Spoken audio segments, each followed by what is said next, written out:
Hello, so this is a Flux video update. I know we haven't done one in a little while. I'm here with Nathan to go through all the questions that you asked over the last week or so. So I guess firstly, just like brief update. Membership's going well in terms of our registration process is going well. We had one slight hiccup with the membership list, but that's all cleaned and done. So that will be they're going through at the moment. The AEC is going through and validating everyone's details against the role. And then hopefully next week sometime they'll begin contacting some of you, which will be great. And hopefully we'll have a good, quick response from everyone and we can get through this process as quick as possible. So in terms of answering some of these questions, let's start at the top. So Chris asks, has the software for the blockchain voting system been completed? If so, where is the source? So no. However, in May last year, I did get a minimum viable product together, a little prototype. Since then, the design has changed, but that source code is available. We'll be going with a similar sort of structure, but based on a different code. We're going to start it from scratch. So that code is available over on my GitHub, which is github.com/xertrov/nvb client.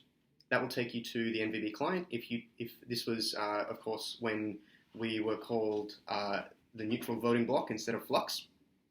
So that's the client software. If you replace NVB client with NVB tally and NVB lib, you'll get all of the two other parts of that.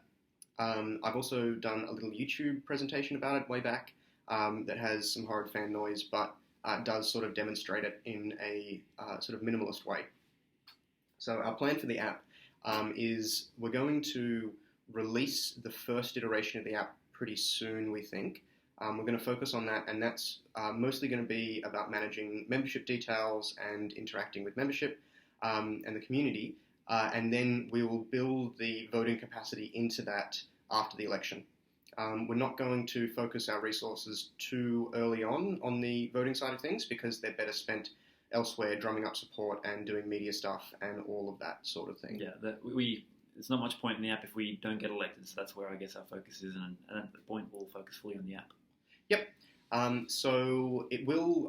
We're planning for the client-side version to be open source. We'll also release a sort of like a core auditing package that will probably be written in Haskell, and will sort of that'll be the canonical version for determining how our senators vote. So the app itself will have the ability to validate all the votes, but it won't be if there's a difference between what the app says and what the Haskell version says, then the Haskell version will take precedence because it's less likely to have bugs. Anyway, we can go into more detail about that later on. That's sort of quite a bit of detail there. But yeah, so that's that for the moment. So moving on to the second question. Anonymous. Where is the overall concept described for those curious to know how it works? So it hasn't been described in full in any one place ever.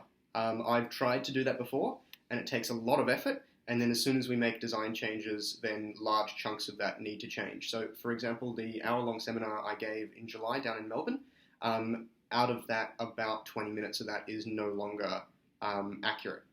While the sort of general reasoning is similar, on the whole, the design has changed or has iterated so fast that putting our effort into writing an overall concept document, we feel is a bad way to spend our time.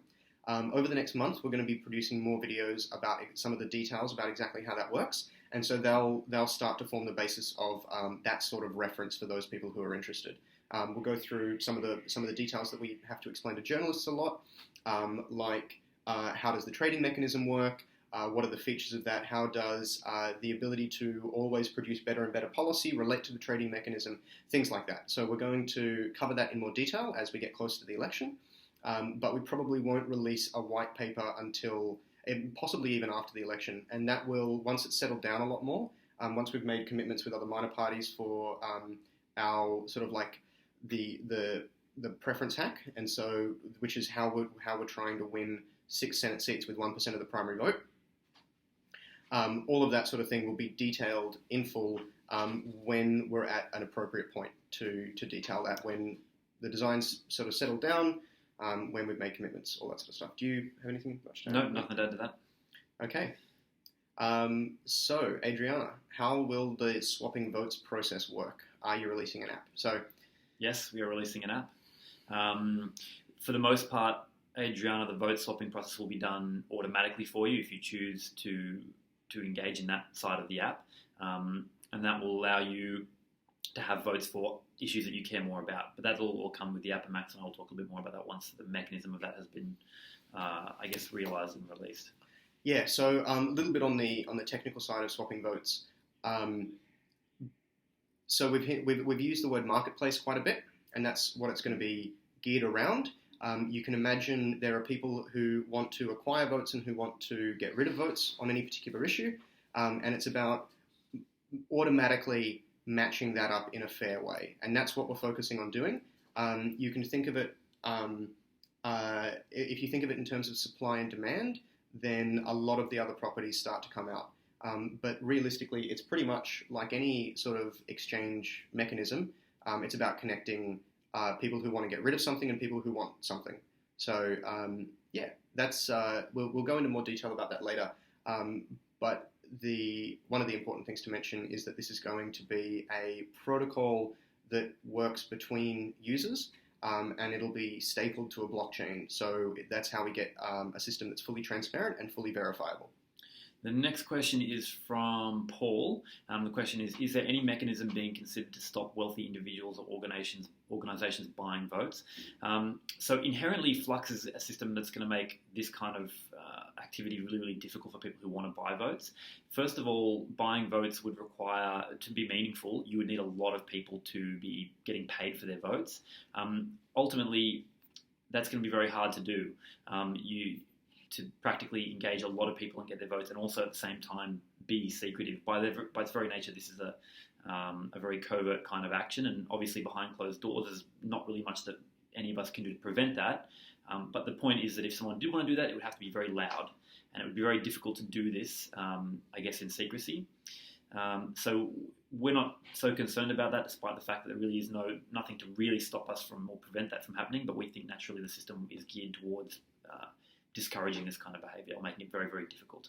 Do you have anything to add to that? Yes. So beyond Flux's natural defences against this sort of activity, we're also going to make it against the terms of service. And basically that'll give us the administrative power to ban people who do this. We're hoping that if people are attempting to do this, then it's going to be a loud sort of thing, and we'll be able to pick up on it. At that point, if people are breaking the terms of service, then we'll be able to essentially exclude them and say you're not allowed to participate. We'll probably do that for a temporary period of time as opposed to a permanent ban.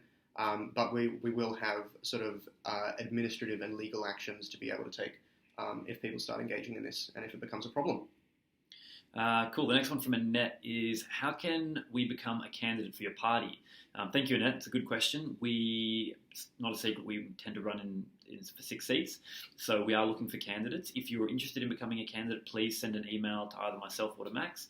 Our emails are both on the website, and we'd be happy to hear from you and have a conversation with you if that's something that interests you. Yeah, so just to add to that, we are quite concerned about the candidates that we're going to end up choosing, particularly because the really important thing for candidates is the appreciation of Flux as a system of decision making being better than their own opinions. And this is something that's really important, because if people, if our senators vote, if they ignore how they're directed to vote by the Flux voting system and they vote the way that they prefer to vote instead, then that really undermines the integrity. In the same way that if they were to leave the party, it really undermines the integrity. So we're hand vetting candidates. We're looking to choose very particular types of people. Additionally, we would like all of our senators to be able to contribute in meaningful ways to the other duties of a senator, so say participating in royal inquiries and things like that. And so we're looking for pretty particular people. We have some ideas from our own networks, but as Nathan mentioned, if you're interested, please shoot us an email and we'll strike up a conversation. There are a number of other candidates that we'll need that don't have any chance of getting elected. So we're interested in running people in some lower house seats, as well as we technically need 12 candidates for the Senate in order to form a group on the ballot paper. That's 2 in each state. And so if you're interested in just being a name on the ballot paper, we're totally open for that as well. So yeah, shoot us an email if you're interested. Yeah, awesome. Vasalia has said, will you be giving any consideration to reviewing the OHSA and work cover legislation? So Vasalia, I guess to answer that question, not particularly, no. We as a party don't intend to propose any solution like this. I mean, from Max and I's point of view, the whole idea is that we're empowering you to make that kind of change. So if that's something that you would like to see done, if that's something that, if a review like that is something that's important to you, that's what Flux is about, but it's not so much our goal, or it's not a consideration of ours. It's more for you to make that decision, and I guess with your network and people who are around you, use Flux as a tool to have a review like that, if that's what you're after. Yeah, so to sort of clarify,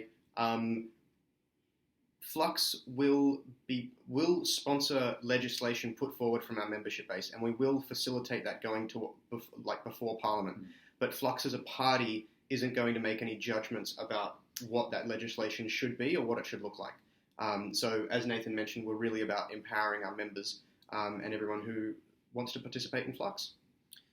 Thanks, Vasalia. And the last question is from Amanda, and it's, have any policies been formulated as yet? I think probably the response to that last question. Pretty much the same answer. We hope it does, Amanda. The idea is that it's not about us and our policies, it's about what you guys think should be on the agenda. Yeah, we really want to, there's a lot of people in Australia who already have great ideas for how to change legislation, what systems to change, new policies, that sort of thing. We really want to be able to empower those, thousands and thousands of people, as opposed to trying to say, these are our ideas.